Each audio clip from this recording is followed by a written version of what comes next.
Hello மக்களே, எல்லோரும் எப்படி இருக்கீங்க? இன்றைக்கி ஒரு கேஷுவலான பேக்யார்ட் க்ளீனிங் தான் என்னோடய ஒர்க் ஏரியா. அதாவது வீட்டு பின்னாடி உள்ள இடத்துல உள்ள ஃப்ளோரை க்ளீன் பண்ண போகிறேன். ஸோ அதை கேஷுவலாக அவங்கள்ட்ட காமிக்கிறதுக்காக தான் இந்த vlog இன்றைக்கி. ஸோ எங்கள் வீட்டு பின்னாடி பார்த்திங்கன்னா மணி பிளான்ட் இருக்குது. ஸோ இந்த இடத்துல தண்ணி ஊற்றும் போது அப்புறம் அந்த இலைகள் காஞ்சி விழுந்து அந்த இடத்துல கொஞ்சம் டஸ்ட் ஆகும். அப்புறம் அப்படியே அங்கே வாஷிங் மிஷின் ஏரியா நீங்கள் பார்த்தீங்க. ஸோ இந்த இடம் கொஞ்சம் ப்ரஷ் போட்டு தேய்க்க வேண்டியிருக்கும், ஏன்னா மண் கொஞ்சம் படிஞ்சிருக்கும். மற்றபடி இங்கே வந்து தூசி எப்போவும் சேரதான் செய்யும். ஸோ இந்த சைடு கிச்சன்லேருந்து இப்படி பேக்யார்டு வந்துடலாம். ஸோ இங்கே பாத்திரம் கழுவலாம் வேணாம், துணி துவைக்கிறது அதெல்லாம் இங்கே தான். ஸோ என்னோடய இந்த க்ளீனிங் திங்ஸ்லாம் இங்கே தான் இருக்கும் வெளியில்.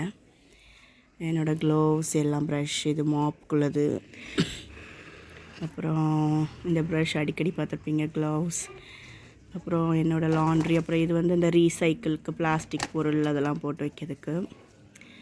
So washing machine area. அப்புறம் இது என்னோடய க்ளீனிங் திங்ஸ் எல்லாம் இந்த இடத்துல வந்துடும். ஸோ எல்லாம் இந்த க்ளீனிங் விஷயம் எல்லாம் இந்த வாஷ் ஏரியாவில் வந்துடும் பின்னாடி.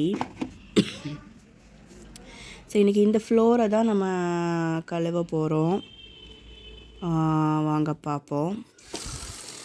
ஸோ ஃபஸ்ட்டு வந்து ஒரு சோப் வாட்டர், இது வந்து ஆக்சுவலி எதுக்கும் ஃப்ரீயாக கிடச்சிது. ஏதோ ஒரு ஷாப்பிங்க்கு, ட்ரெஸ்ஸு ஷாப்பிங்க்கு ஏதோ ஃப்ரீயாக கிடச்சிது. பட் இது ரொம்ப மட்டமான ஒரு ப்ராடக்டாக தெரிஞ்சுது. அது ஆக்சுவலி டிஷ் வாஷ்குள்ளதுன்னு தான் இருந்தது. பட் எனக்கு அது டிஷ் வாஷ் பாருங்கள் எப்படி ஃப்ளூரசன்ட் கலரில் இருக்குது. இதை வந்து எனக்கு அப்படி டிஷ் வாஷ்க்கு யூஸ் பண்ண விருப்பம் இல்லை, ரொம்ப லோக்கல் குவாலிட்டியாக இருந்த மாதிரி இருந்துச்சு. ஸோ அதை வச்சு ஃப்ளோர் தான் வாஷிங் நடக்குது. ஸோ இந்த சோப் வாட்டர் வந்து மைல்டு சோப் வாட்டராக தான் இருக்குது. ஸோ முதல்ல எல்லாம் பெருக்கிக்கலாம். பெருக்கும் போதே பாருங்களேன் எவ்வளோ டஸ்ட் வருது இந்த ஏரியாவில். அப்போவே இந்த மணி பிளான்ட்டில் உள்ள காஞ்ச இலையெல்லாம் எடுத்து போட்டுருவேன். எடுத்து போட்டுட்டு அப்படியே பெருக்கிடுவேன். ஃபஸ்ட்டு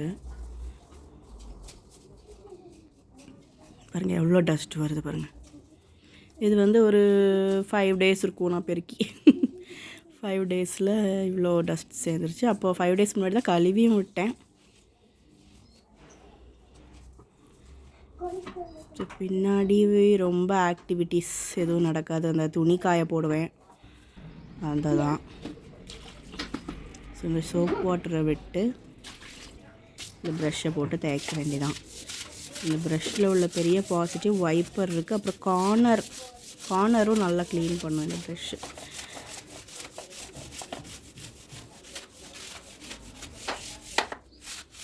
இந்த இடத்துல தான் இந்த செடிக்கு தண்ணி ஊற்றுறதுனால கொஞ்சம் மண் சேரும், ஒரு காராக சேர்ந்து பார்த்திங்களா. அப்படி டேர்ன் பண்ணால் கார்னர் க்ளீனிங்க்கு வந்துடும். இப்படி டேர்ன் பண்ணிக்கலாம் எப்படினாலும் நம்ம.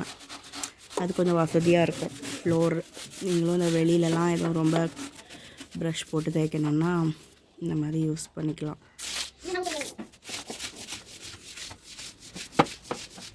கேமரா ரொம்ப ஆடிருச்சு, அது கையில் வச்சுட்டே பண்ணேன், அதனால் கொஞ்சம் இதாக இருக்கும். ஸோ இந்த கார்னர்ஸ் தேய்க்கிறது தான் பெரிய இது. இதில் வந்து இந்த மண்டலா மாதிரி டிசைன் இருக்குல்ல, அதில் தான் அழுக்கு சேரும். ஏன்னா அது அந்த கேப்ஸ் இருக்கும் அந்த டிசைன்லலாம்.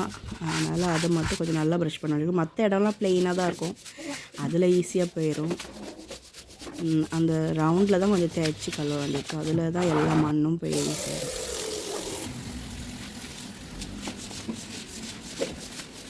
இப்போ என்ன இன்றைக்கி தனியாக செய்ய விட மாட்டேன்ட்டேன், நானும் செய்வேன். க்ளீனிங் பண்ணுவேன்னு வந்துட்டான். சைக்கிள் இருந்துச்சு, சைக்கிள் க்ளீன் பண்ணணும் அப்படின்னா அந்த தண்ணி விட்டு கழுவிட்டு இருக்கான். கழுவியாச்சு. அடுத்து கழுவி அப்படியே வைப்பர் போட்டுற வேண்டியதான். வைப்பர் வச்சு தண்ணியெல்லாம் தள்ளி விட்டோம்னா ஈஸியாக காஞ்சிரும்.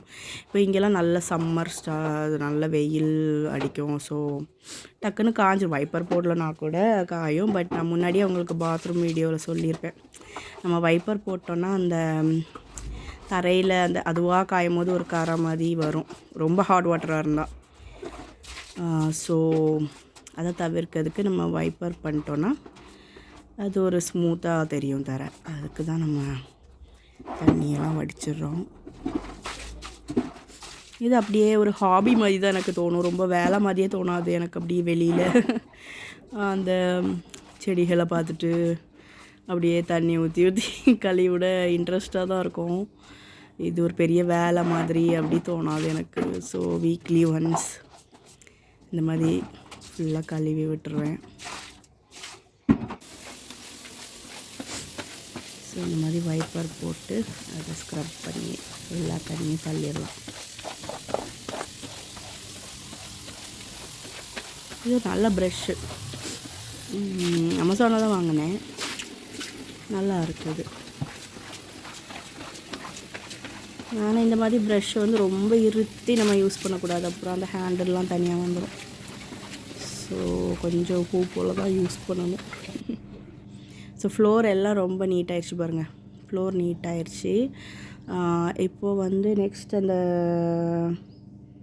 ஒர்க் ஏரியா இருக்குல்ல, அந்த இடத்துல கழுவணும். ஸோ இதில் வந்து கொஞ்சம் கார்னர்ஸில் கொஞ்சம் அழுக்கு இருக்கும், ஏன்னா அந்த வாஷிங் மிஷினில் வர தண்ணி இதில் தான் அப்படி ஃபுல்லாக தேங்கி அப்படி தான் வடியும். ஸோ இது கொஞ்சம் நல்லாவே கழுவ வேண்டியிருக்கும் ப்ரஷ் போட்டு. ஸோ மீதி உள்ள சோப்பு வாட்டரை ஊற்றிட்டு இந்த கார்னர்ஸ் எல்லாம் நல்லா நீட்டாக ப்ரஷ் போட்டு தேய்ச்சிடலாம்.